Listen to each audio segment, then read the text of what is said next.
Sekali lagi bersatu hati kita siapkan hati kita, minta Tuhan pimpin kita dalam bersama-sama belajar firman Tuhan. Oh Tuhan, kami sangat-sangat bersyukur Tuhan, sebab lagu yang kami baru nyanyikan tadi mengingatkan kami begitu dalamnya kasih-Mu kepada kami, kasih yang luar biasa Tuhan, perlindungan yang Tuhan berikan, pengorbanan yang Tuhan sudah berikan kepada kami di atas kayu salib. Tidak bisa kami bayar Tuhan. Kami hanya bisa berterima kasih dengan pelayanan kami, dengan ucapan syukur dan penyembahan kami. Biarlah malam ini kami bersama-sama duduk di bawah kaki Tuhan Yesus, merenungkan kembali akan kemurahan kebaikan Tuhan. Biarlah hati kami dipenuhi dengan kasih sayang Tuhan. Lawatlah kami, layani kami Tuhan. Kami butuh Engkau, kami butuh firman-Mu Bapa. Terima kasih, di dalam nama Tuhan Yesus kami panjatkan doa ini. Amin. Amin. Saya ingin berterima kasih untuk kesempatan yang diberikan menyampaikan firman Tuhan kepada Saudara Taufik yang melalui gereja ini menyampaikan undangan itu. Dan hari ini saya ingin berbicara tentang topik yang berjudul Tuhan adalah perlindunganku, dari Mazmur pasal 91. Saudara, kita sudah membaca ayat itu bersama-sama dari ayat yang pertama sampai ke ayat yang ke-16. Di dalam khotbah ini kita akan membahas ayat itu satu persatu. Saudara, saya merasa secara pribadi bahwa saya memerlukan perlindungan Tuhan di dalam hidup saya tiap-tiap hari. Kalau saya bangun pagi, doa saya adalah pengucapan syukur kepada Tuhan dan mohon Tuhan menyertai, melindungi kami, keluarga, istri, anak-anak.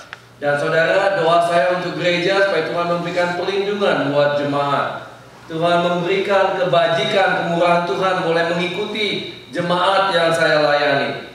Dan kalau saya bisa share kepada saudara, itu yang menjadi kerinduan saya juga, supaya saudara ada di dalam perlindungan cinta kasih sayang Tuhan. Saudara, waktu saya membaca Mazmur pasal 91 ini, saya waktu itu kami mungkin saudara pernah mendengar ada Costa Concordia yang kapalnya tenggelam. Kami pergi ke Europe. Waktu kami turun dari kapal itu disembark siang hari, malamnya kapal itu tenggelam. Jadi saudara, ada teman yang berkata, Tuhan tuh pasti sayang ya sama kamu katanya. Kamu sampai nggak harus ikut tenggelam atau mengalami kecelakaan itu. Saudara, beberapa kali dalam pengalaman hidup saya merasa tangan Tuhan melindungi saya. Kalau tidak, saya tidak ada di tempat ini untuk bisa share kepada saudara. Tapi ada pengalaman pribadi yang Tuhan berikan di dalam kehidupan saya dan umat Tuhan yang saya kenal, saya percaya karena kebaikan Tuhan, maka mereka masih ada dan boleh menjadi saksi-saksi Tuhan. Saudara, ada seorang letnan ia menerima misi untuk dikirim ke luar negeri. Dia seorang Kristen, saudara, tetapi dia ditangkap oleh musuh. Dan dia tahu pada waktu dia ditangkap bahwa hidupnya terancam. Saudara, doa dia adalah, Tuhan berikan kemurahan-Mu. Kalau Tuhan memberikan perlindungannya dan pertolongannya, dia tahu pasti bahwa Tuhan sanggup dan Tuhan bisa memberikan pertolongannya. Tetapi saudara, sementara dia menaikkan doa itu, musuh datang. Lalu saudara, dia ditembak saudara. Dia waktu itu dalam keadaan berdiri dan dia jatuh. Dia merasa bahwa itulah akhir daripada kehidupannya. Tetapi pada waktu dia sadar, dia merasa seseorang sedang menarik dia. Dan waktu dia lihat, ternyata itu adalah temannya. Ternyata musuh yang menangkap dia sudah meninggalkan dia, menganggap dia sudah mati. Ya, jadi waktu dia sadar, temannya rupanya menolong dia, dan dia akhirnya mengeluarkan Alkitab di bagian dadanya. Ternyata peluru itu menembak bagian yang Alkitab ada di dadanya. Dan saudara, dia membuka, melihat Alkitab itu. Ternyata ada seperti kulit yang menutupi Alkitab itu. Peluru itu menembusi kulit itu. Kitab Kejadian, Keluaran, Imamat, Bilangan, Ulangan, dan rupanya menembusi sampai ke kitab Mazmur pasal 91 ini. Lalu saudara, dia membuka untuk pertama kali di dalam kehidupannya kitab Mazmur pasal 91. Dia berkata ini semua tentang perlindungan Tuhan. Dia berkata, saya tidak tahu bahwa ada ayat yang seperti ini di Alkitab. Jadi saya membayangkan mungkin ada saudara yang belum membaca Mazmur pasal 91 ini. Dan hari ini kita ada kesempatan bersama-sama untuk explore. Saya harap saudara tidak perlu mengalami kejadian seperti Letnan tadi, baru tahu ada ayat seperti ini. Tetapi saudara diperkenan oleh Tuhan untuk melihat firman Tuhan yang disampaikan, yang bisa menguatkan kita, yang menghiburkan kita, menjadi satu janji yang Tuhan berikan, yang saudara dan saya bisa pegang. Saudara, firman Tuhan berjanji kalau kita berseru kepadanya, Dia akan menjawab kita. Kita akan melihat satu persatu dari ayat ini. Yang pertama, di manakah tempat perlindunganku? Suatu pertanyaan yang saya ingin saudara dan saya menjawab dalam hati kita. Siapa yang menjadi tempat perlindungan kita? Kepada siapa kita berlindung?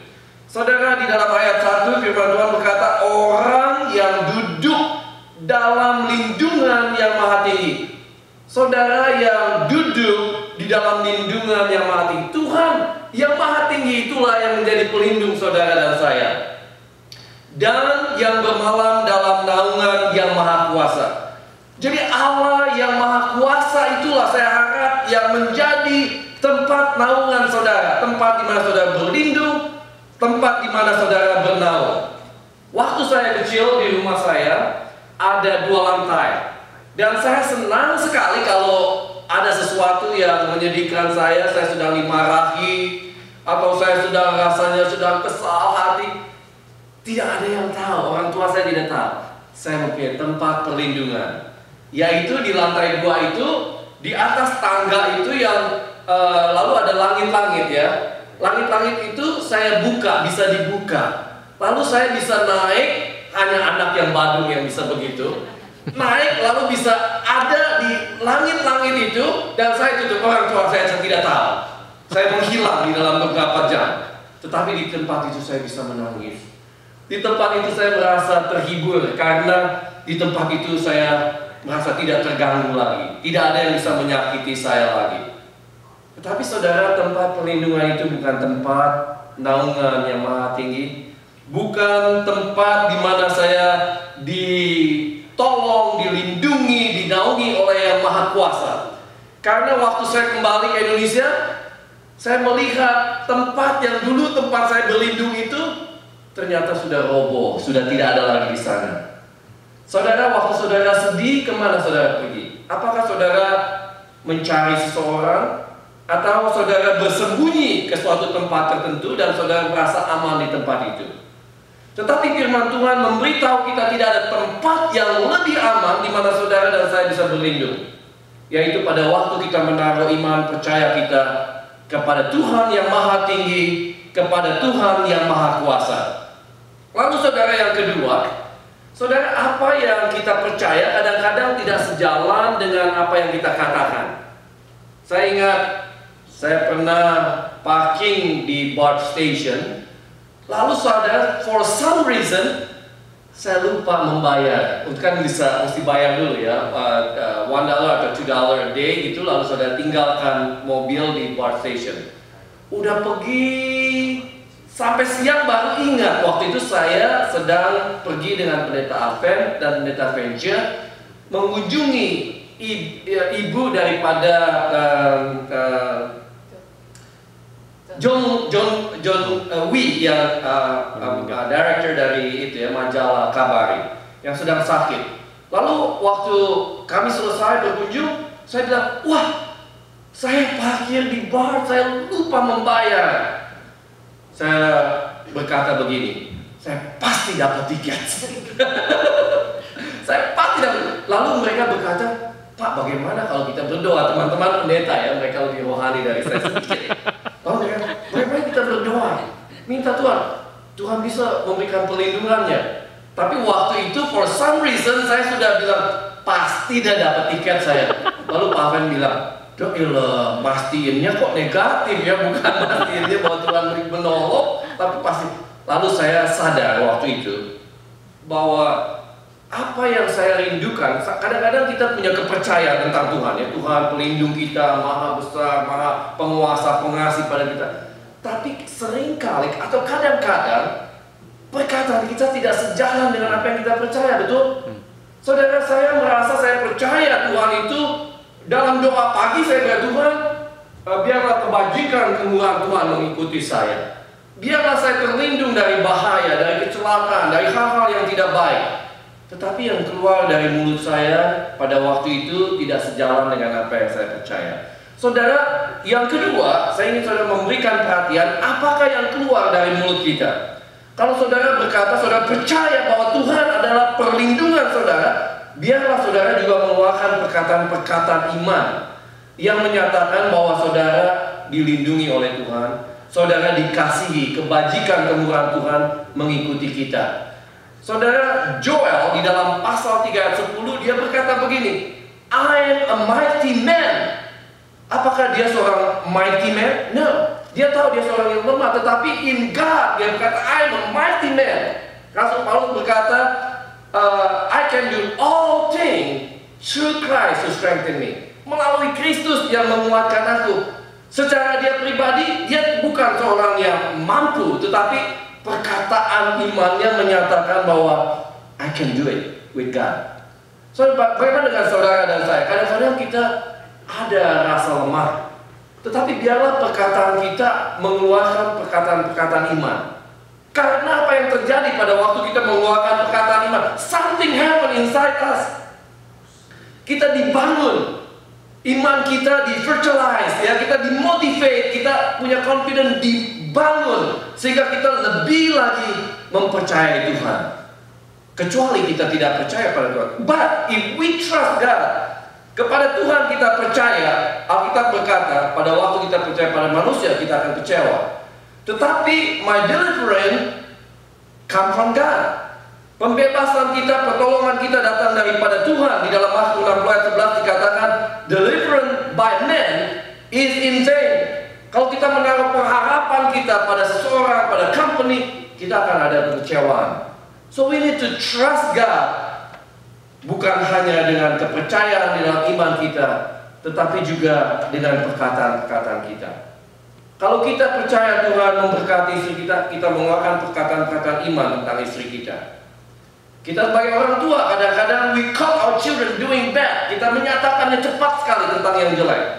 Tetapi we need to learn, ya, untuk menyampaikan perkataan-perkataan iman tentang anak kita, tentang keluarga kita, tentang orang lain. Supaya dengan iman kita, dengan kepercayaan kita, orang lain juga dibangun. Karena memang Tuhan mau menolong kita. Lalu saudara, yang ketiga, siapakah yang menjadi pembebas kita? Di dalam Mazmur 91 ayat yang ketiga, firman Tuhan berkata, sungguh. Dimulai dengan kata sungguh. Ini bukan main-main, this is serious. Really, sungguh-sungguh. Bukan sesuatu yang gampang goyang, tetapi yang bisa saudara dan saya percaya, sungguh dialah yang melepas engkau dari jerat perangkap burung, dari penyakit sampar yang busuk. Ada kalanya kita dibebaskan dari satu petaka, lalu kita masuk ke kepala petaka yang lain. Tetapi di sini dikatakan sungguh dialah Tuhan yang melepaskan kita dari jerat perangkap burung, dan juga yang kedua dari penyakit sampar yang busuk. Jadi bukan terhindar dari satu lalu kecemplung kepada celaka yang lain. No, tetapi Tuhan menjadi pelindung kita yang lengkap, yang penuh di dalam kehidupan saudara dan saya. Saudara, siapa yang senang menaruh kita dalam perangkap, yang ingin menjebak kita? Si iblis. Iblis datang untuk mencuri, ya, untuk membunuh, membinasakan, merusak kehidupan kita. That is the agenda of the devil. Tetapi Tuhan datang ingin memberikan kehidupan dan kehidupan yang berkelimpahan untuk menolong kita, menjadi pembebas kita, mengampuni kita, mengangkat kita menjadi anak-anaknya. Nah saudara, waktu saya kecil, kira-kira berusia 10 tahun, saya punya tetangga yang senang memasang perangkap. Saudara, karena di rumah kami, di daerah itu ada banyak tikus. Saudara, teman saya ini yang masih sama-sama kecil, dia tahu cari umpan yang disenangi oleh si tikus. Jadi saya bayangkan kalau si iblis mau kasih kita, mau nangkep kita nih, dia nggak kasih umpan yang saudara nggak mau. Dia kasih umpan yang betul-betul kita mau, yang kita senang. Baunya aja kita sudah suka ada. Ya, kalau misalnya kita orang yang tidak gampang jatuh dalam judi, dia nggak memberikan pencobaan tentang perjudian, tetapi dia akan memberikan suatu perangkap di mana umpannya itu yang adalah kelemahan saudara dan saya. Dan saudara, benar saja saudara, teman saya ini dapat tikusnya cukup banyak, cukup sering ya. Dan dia kalau udah dapat, yang saya waktu itu saya nggak mengerti, saya belum mengerti tentang Amerika, tentang cruelty, apa yang manusia bisa lakukan terhadap animal. Tapi saya pikir teman saya ini sadis saudara. Ini tikus yang ditangkap ini bukannya dikit-dikit, ditusuk-tusuk, dibikin mati pelan-pelan. Jadi saudara bukannya wah udah dimatiin aja, enggak, tapi diseksa dulu. Saya bayangkan iblis itu seperti begitu. Kejam, kadang-kadang nusuknya pelan-pelan. Kadang-kadang dia bikin kita menderita sampai kita lost everything. Ya, segala sesuatu yang berharga dalam hidup kita ingin diambilnya satu persatu. Kita diseksanya. Tetapi puji syukur kepada Tuhan, saudara, karena apa? Karena saudara diberikan suatu hikmat dari Allah yang maha tinggi yang menjadi naungan kita kalau kita percaya pada Dia. Sungguh, Alkitab berkata, Dialah yang akan melepaskan kau dari jerat perangkap burung. Dan saudara juga dari penyakit sampar yang busuk, penyakit yang berbahaya sekali, penyakit yang menular, penyakit yang pada waktu itu dihindari oleh semua orang, katakanlah kusta, sampar, penyakit yang tidak ada obatnya. Tetapi saudara, kalau kita bergantung pada Tuhan, Tuhanlah yang menghindari kita dari penyakit yang membinasakan kita. Penyakit apa yang paling parah dalam hidup kita? Penyakit dosa. Ya, pikiran-pikiran yang tidak dikuduskan, yang tidak diserahkan, diabdikan kepada Tuhan, yang destroying us.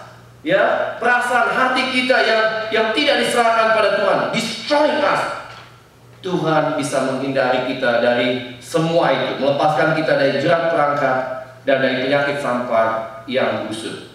Listen to this, yang keempat saudara, yaitu kita ada di bawah sayapnya. Perlindungan Tuhan itu seperti, ini ilustrasi ya. Kita pikir sayap apa yang bisa melindungi kita begitu perkasanya, sehingga kita diumpamakan seperti orang-orang yang ada di bawah sayapnya. Alkitab menjelaskan pada kita dalam Mazmur 91 ayat 4, dengan kepaknya Ia akan melindungi engkau. Saudara, dikatakan bahwa di bawah sayapnya engkau akan berlindung. Kesetiaannya ialah perisai dan pagar tembok. Saudara, waktu kami kecil, koko saya, ya saya, ada koko saya 2 di rumah, yang waktu itu kita dikasih ayam satu persatu. Mama saya ingin supaya kita ini kompetisi, ya, yang sehat. Lalu kita kasih makan ayam itu, kita sayangin ayam itu. Tetapi saudara, koko saya ayamnya lebih hebat memang. Tiap hari bertelur. Ayam saya sekali-sekali bertelur, tapi yang koko saya ini sekarang pendeta di Bandung, jadi presiden dari satu seminari. Ayam bertelur terus, begitu kalau udah banyak tuh telurnya ya dikeremin sama tuh si induknya, lalu menetas. Aduh, kita jealous karena ngeliat dia satu-satunya yang ayamnya tuh bisa telurnya tuh menetas sampai anaknya di mana-mana di rumah kita tuh ada belasan begitu. Suatu ketika, waktu itu saya belum tahu apa burung jenis apa yang sedang terbang di udara itu. Tapi pada suatu sore, saya ingat, kita sedang ada di halaman luar. Itu anak-anak ayam yang sedang di halaman rumah kami itu sedang diincar oleh seekor burung ini yang ingin mengambil anak itu dan membawanya ya. Saya nggak tahu jenis burung apa. Honestly, waktu itu saya hanya ingat ada burung yang sepertinya terus ingin mencari. Tetapi si mama ayam ini rupanya tahu saudara ada bahaya yang sedang mengancam anak-anaknya. Apa yang dilakukan oleh si mama? Dia mengembangkan sayapnya dan dikumpulin anak itu, ditaruh-taruh masukin gitu ya. Itu begitu banyak anak-anak ayam itu, semua tertutup di bawah sayapnya itu. Ayam yang tadinya kelihatannya biasa-biasa jadi kayaknya gede gitu ya. Dan berani sekali menghadapi burung yang dari atas itu. Burung itu lama-lama dia yang takut. Karena apa? Dia tahu kalau untuk dapetin anak ayam itu dia harus menghadapi induk ayam itu. Dan induk ayam itu rela mati untuk melindungi anak-anaknya. Seperti itu Tuhan ingin melindungi saudara dan saya. Saudara, kita dilindungi oleh Tuhan. Jadi saudara, kita mesti yakin, percaya bahwa begitu besarnya Tuhan mengasihi saudara dan saya. Dia ingin lindungi kita. Apalagi kalau ada bahaya yang siap untuk mengancam kehidupan kita. Now the question, pertanyaan, karena Alkitab berkata, Tuhan Yesus berkata begini, berapa sering aku ingin mengumpulkan engkau seperti induk ayam yang mengumpulkan anak-anaknya di bawah sayapnya, dan kau tidak mau. Itu dari Mazmur pasal 23 ayat 37. Lalu saya mulai merenungkan firman Tuhan ini. Saya sadar dan saya berkata, Tuhan, ampuni saya. Berapa sering kita menolak perlindungan Tuhan. Tuhan memanggil kita, come to me, I want to protect you. Ya, Tuhan Yesus rela untuk mati untuk saudara dan saya. Apalagi yang kita perlu takutkan. Tetapi seringkali Alkitab berkata, kita menolaknya, kita tidak menghendakinya. Dan saudara, firman Tuhan berkata, dia setia, kesetiaannya ialah perisai dan pagar tembok. Saudara, berapa kali kita tidak setia kepada dia, dan dia masih setia kepada kita. Regardless tentang kita punya performance, Tuhan yang mengasihi kita, setia, unconditional kasihnya kepada kita. Dan dia seperti perisai. Waktu saya lihat kata-kata perisai ini, saya ingat nonton film namanya Captain America. Ada yang nonton ya? Anak yang punya ibu-ibu, anak-anak kecil nonton itu. Dan saudara, wah, perisainya tuh bukan saja sebagai penangkal, tetapi perisainya bisa menjadi senjata. Hebat ya Captain America. Saya bayangin, apalagi Tuhan Yesus yang menjadi Captain kita ya, Captain of my life. Dia menjadi perisai dalam hidup kita. Dia bukan saja menangkis serangan-serangan iblis itu, tetapi juga dengan kehebatannya dia bisa menyerang kembali iblis itu. Dan dia menjadi pagar tembok, saudara. Ini kalau saya ingat pagar tembok ini, saya selalu ingat itu ya, The Great Wall in China. Ya, bukannya pagar tembok waktu saya tinggal di kampung Jawa yang tipis gitu, yang didorong maling bisa rubuh tembok. Ini enggak. Great Wall yang mobil bisa lewat di atasnya, tebal, yang tinggi, yang dibangun untuk menghindari musuh untuk bisa datang menyerang. Saudara, Tuhan adalah perlindungan saudara dan saya, seperti perisai, seperti pagar tembok itu. Lalu saudara, yang berikutnya, yang kelima, Allah kita perkasa dan kita tidak perlu takut. Saudara, firman Tuhan di ayat yang kelima dan keenam menyatakan, engkau tidak usah takut terhadap kedahsyatan malam. Saudara, kalau kita takut, biasanya kita lebih takut malam apa siang? Malam ya. Karena malam hari itu kita lebih kurang alert. Malam hari adalah waktu di mana kita sedang tertidur, waktu kita tidak berjaga-jaga. Tetapi Tuhan berkata, jangan takut, karena perlindungan Tuhan bukan saja mengcover siang hari, tetapi malam hari. Jadi ini security system yang hebat ya. 24 hours a day, 7 days a week, Tuhan menjadi pelindung kita pagi, siang, dan malam. Saya ingat satu ketika mobil polisi datang. Waktu itu kami tidur tengah malam, tapi karena mobil polisi itu kami bangun dan keluar, banyak polisi. Lalu mereka beritahu kepada kami, apakah ada penjahat yang masuk ke rumah kita? Gak tahu, kita sedang tidur. Bagaimana kita tahu? Lalu dia minta izin untuk masuk, diperiksa di belakang, di backyard, di samping, semua diperiksa. Karena menurut polisi ada penjahat yang baru lompat ke rumah kita dari belakang. Belakang rumah kita tuh ada park yang besar, mereka masuk dari situ.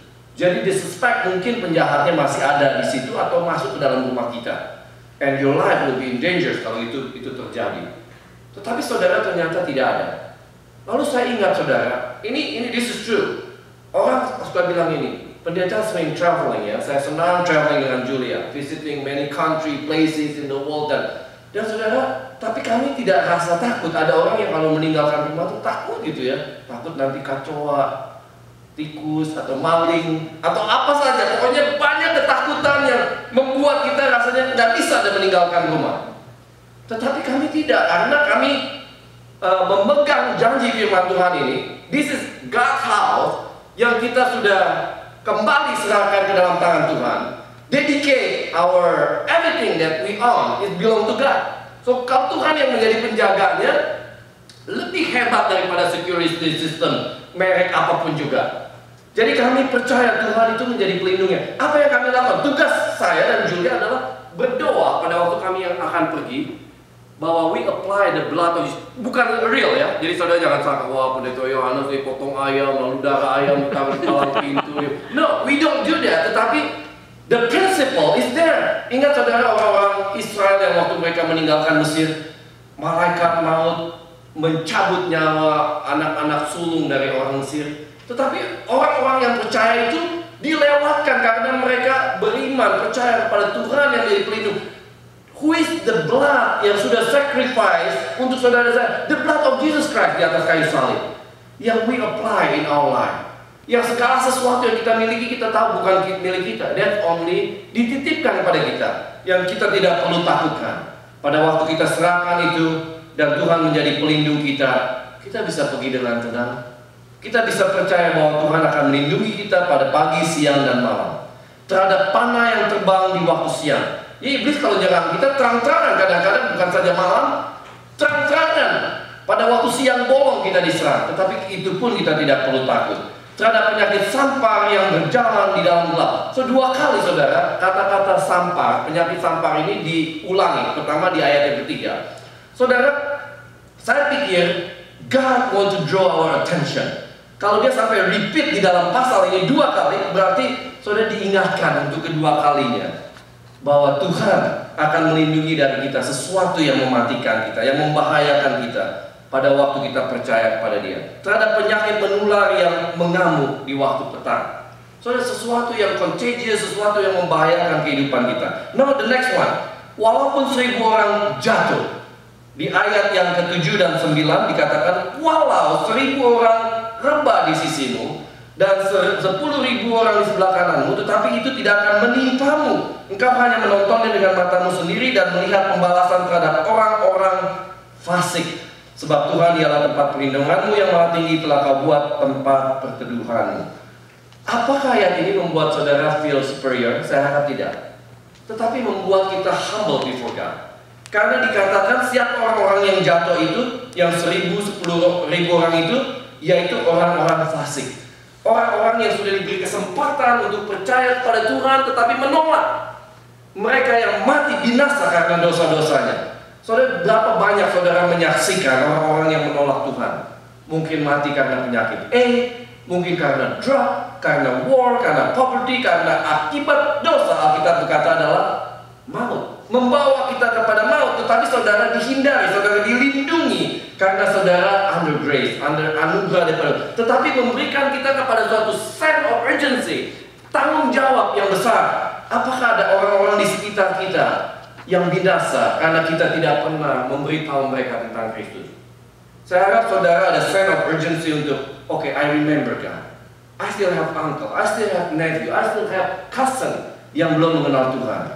I need to share the gospel of Jesus Christ kepada mereka. Karena Rasul Paulus berkata, I'm not ashamed of the gospel of Jesus Christ, karena itu adalah the power of God yang menyelamatkan setiap orang yang percaya. Saya harap saudara dan saya diberikan satu urgency untuk share.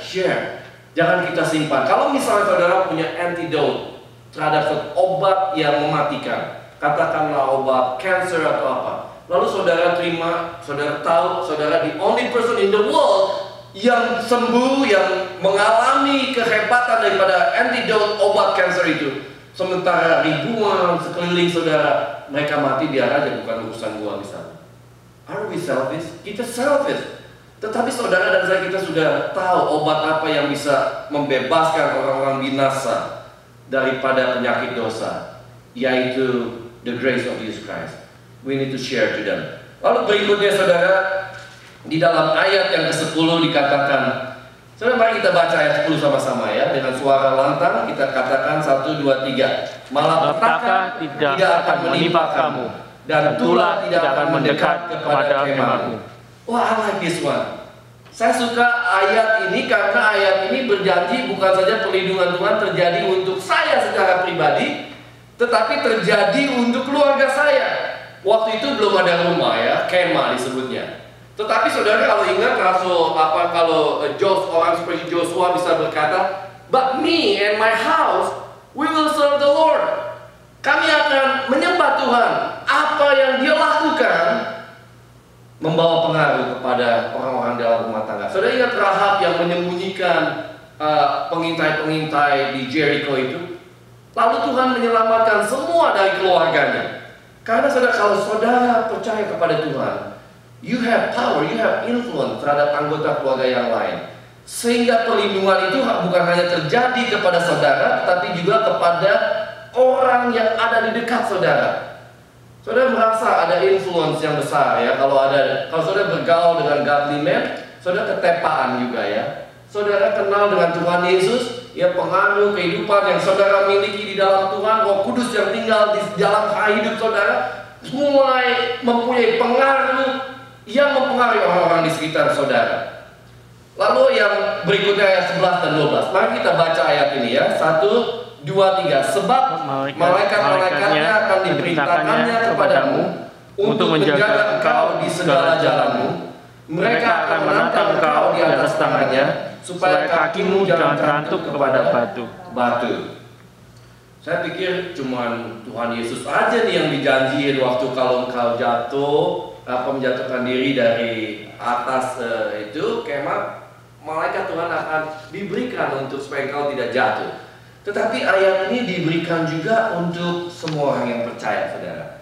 Saudara, kalau tadi ayat-ayat tadi memberitahu bahwa Allah melindungi saudara, Allah melindungi keluarga saudara. Di dalam ayat ini kita lihat ada transisi.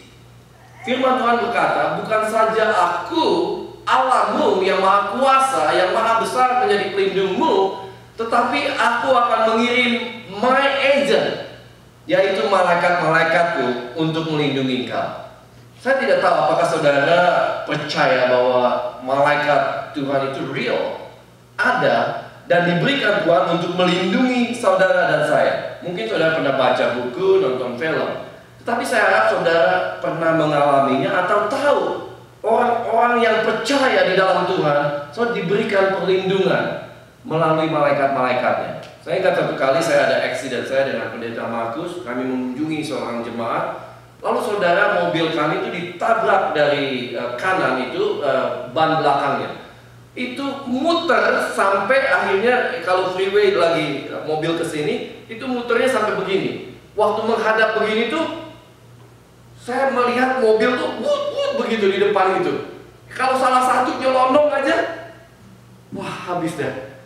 Tapi dalam seperti kalau lagi begitu ya nggak doa syafaat, nggak Tuhan berkati missionary yang di Afrika. Udah terlambat. Doanya adalah Tuhan help me, God help me. Dan saudara, saya menyaksikan Tuhan tuh dengan pertolongannya mobil-mobil itu lewat sampai akhirnya polisi datang. Dan saya merasa itu perlindungan Tuhan untuk kami. Berapa kali kami mengalami kejadian demi kejadian, sesuatu yang bisa membahayakan hidup, tetapi Tuhan melindungi. Saudara pernah dengar cerita seorang penginjil yang melayani di suatu perkampungan, lalu mau di dukun-dukun ya berusaha untuk mematikan dia dengan kalau di sini voodoo atau dukun yang macam-macam kuasanya.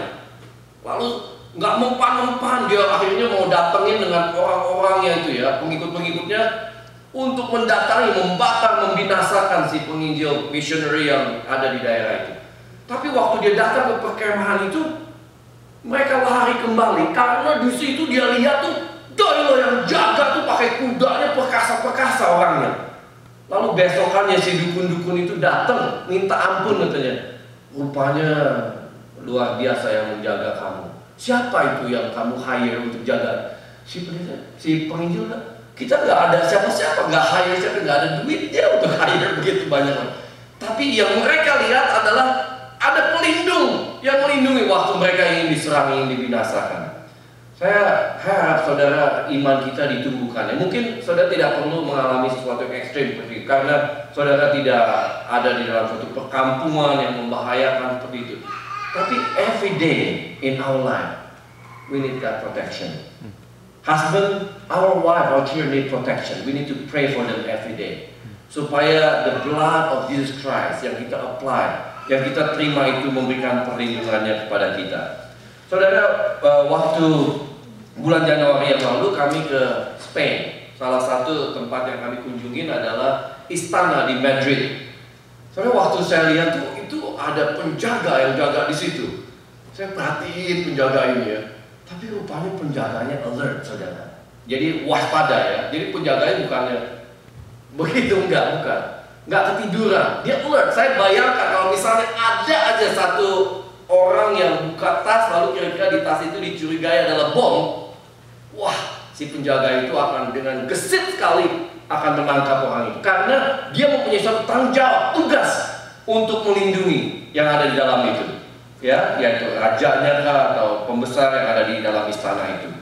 Demikian juga kita perlu bersyukur bahwa Tuhan berikan malaikat-malaikatnya yang punya kuasa, yang very alert untuk menjagai, melindungi saudara dan saya di dalam kehidupan kita. Karena saudara dan saya penting, karena Allah yang Maha Kuasa memberikan perintah kepada malaikatnya untuk kebajikan saudara dan saya, dia melindungi kita. Lalu yang berikutnya saudara, kita dimampukan untuk mengalahkan musuh. Kalau tadi kita bicara tentang Allah menjadi pelindung kita, lalu dia memberikan agentnya melindungi kita, dan pengaruh daripada apa yang kita lakukan mempengaruhi keselamatan keluarga kita.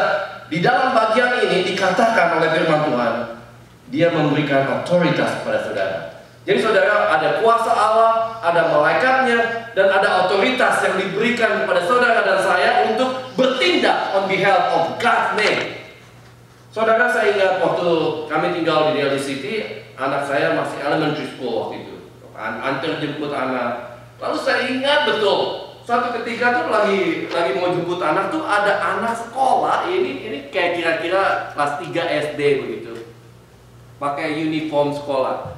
Lalu dia, ini ada truk lagi jalan, truk gandengan gitu ya, di jalan dekat sekolah itu.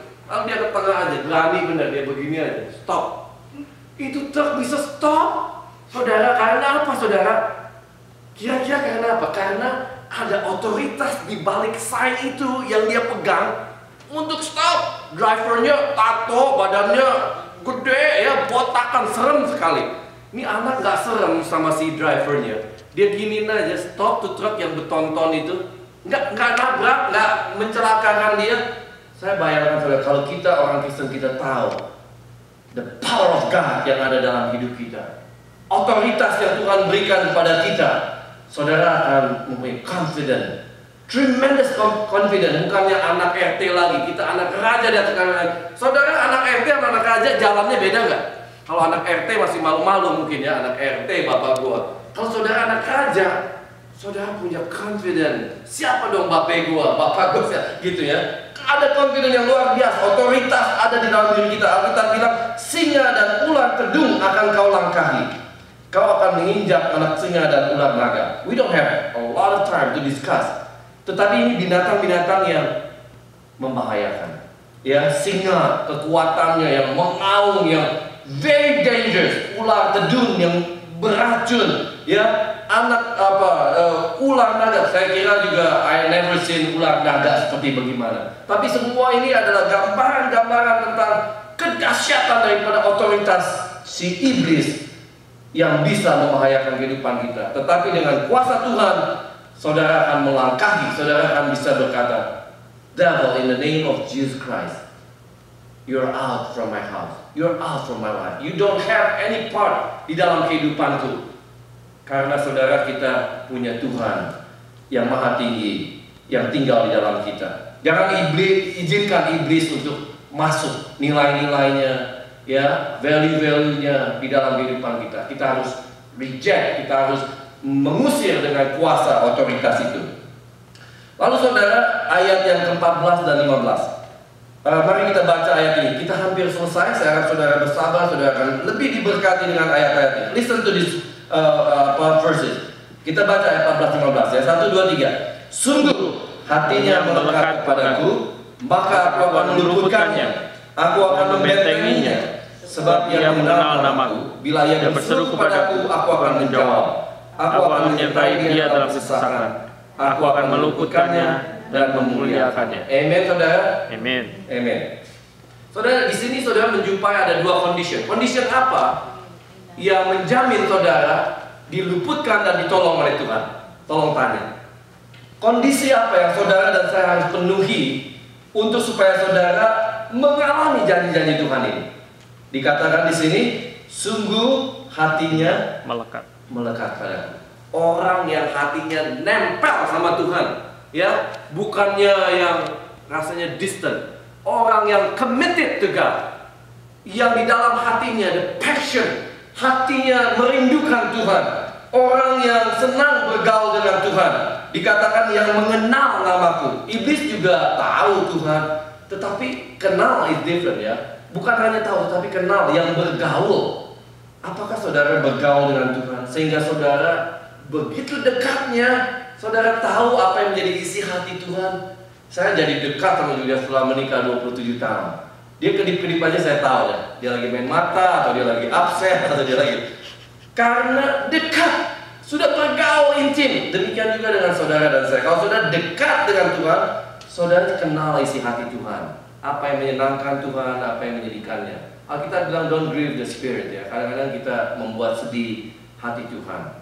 Tetapi saudara, orang yang dekat hatinya, yang mengenal namaku, dikatakan apa? Ia berseru kepadaku, aku akan menjawab dia. Dan ada 7 janji di tempat ini yang amazing. Tuhan janjikan kepada kita, aku akan meluputkan dia, akan membentenginya. Kita nggak ada waktu membahas satu-satu, tetapi saudara, amazing how God answer kita pada waktu kita berdoa. Dia akan menyertai kita dalam kesesakan. Dia akan meluputkan kita, dia akan memuliakan kita. Saudara, berapa banyak saudara yang pernah diangkat, diagungkan karena teman yang setia, karena bos yang menghargai pekerjaan saudara.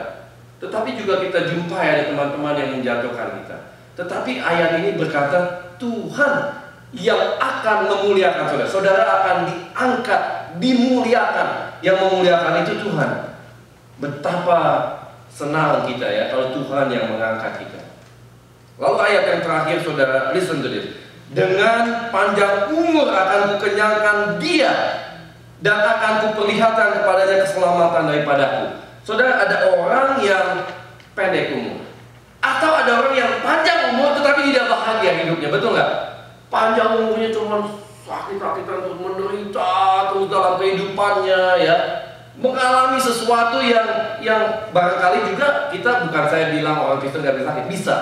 Tetapi sakitnya kita tuh bisa menjadi megafon yang memuliakan Tuhan. Di tengah-tengah kesakitan itu kita ada kebahagiaan, ada sukacita yang bisa mengagumkan Tuhan.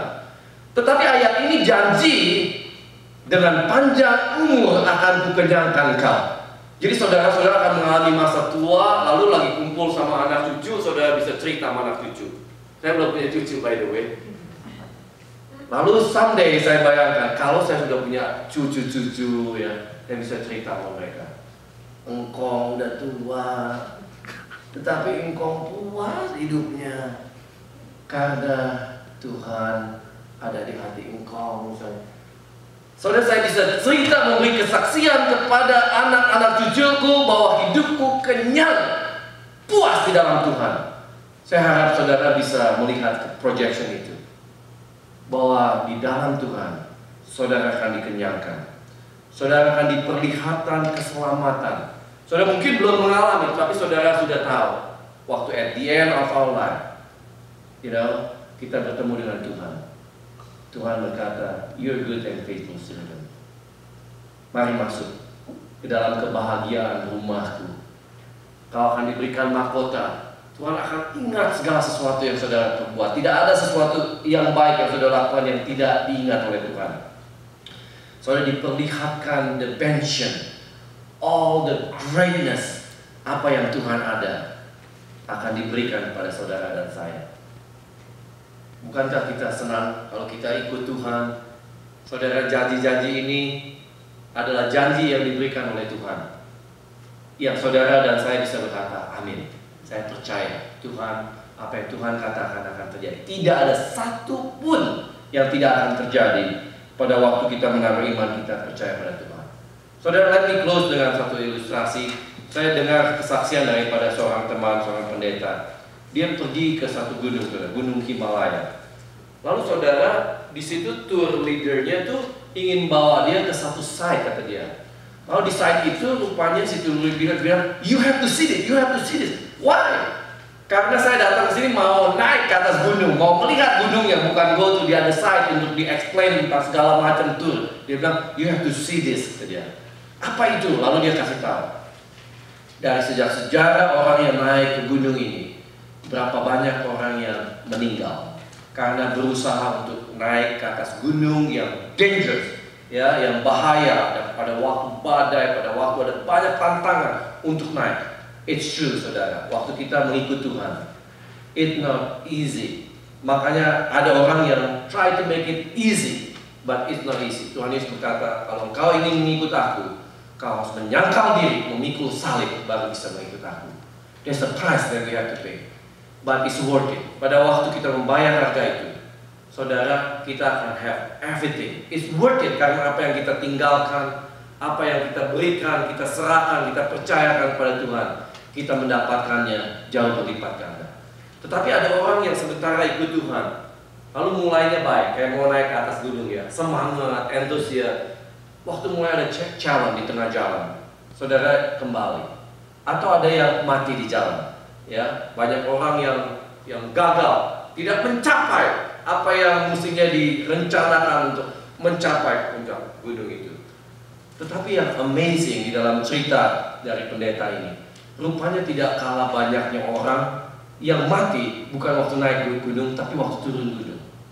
That is amazing. Itu saya pikir, loh kok bisa begitu? Karena ada orang yang sudah naik, hati-hati ya, lebih hati-hati, betul nggak? Naik gunung. Tapi waktu turun gunung dia lebih nggak hati-hati. Oh, I already accomplished. Ada di antara kita yang sudah merasa, oh, I already know God, I already follow God, I come to church every week. Saudara bayangkan seolah-olah kalau kita sudah ikut Tuhan dan kenal Tuhan, kita sedang turun gunung, ya, masih dalam proses mengikut Tuhan.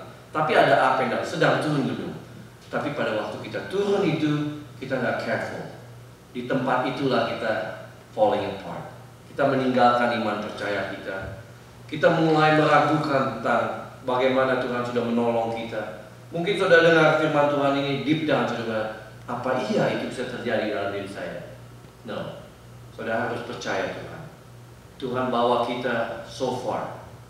So, waktu kita sudah mengalami, sudah percaya pada Tuhan, biarlah Tuhan pimpin saudara sampai saudara naik dan turun bersama-sama dengan Tuhan. Mari kita berdoa. Bapa di surga, kami mau menyerahkan diri kami masing-masing dalam tangan-Mu. Tolong kami Tuhan, kami tahu kami perlu pegang Engkau Tuhan. Kami perlu kuasa-Mu tiap-tiap hari dalam hidup kami.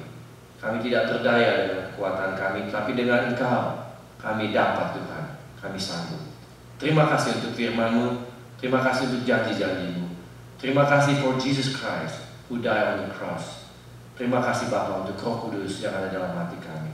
Terima kasih untuk jemaat-Mu, persekutuan yang indah, the family of God, yang Tuhan berikan supaya kami saling menguatkan, memberkati, saling membangun, mendorong satu dengan yang lain.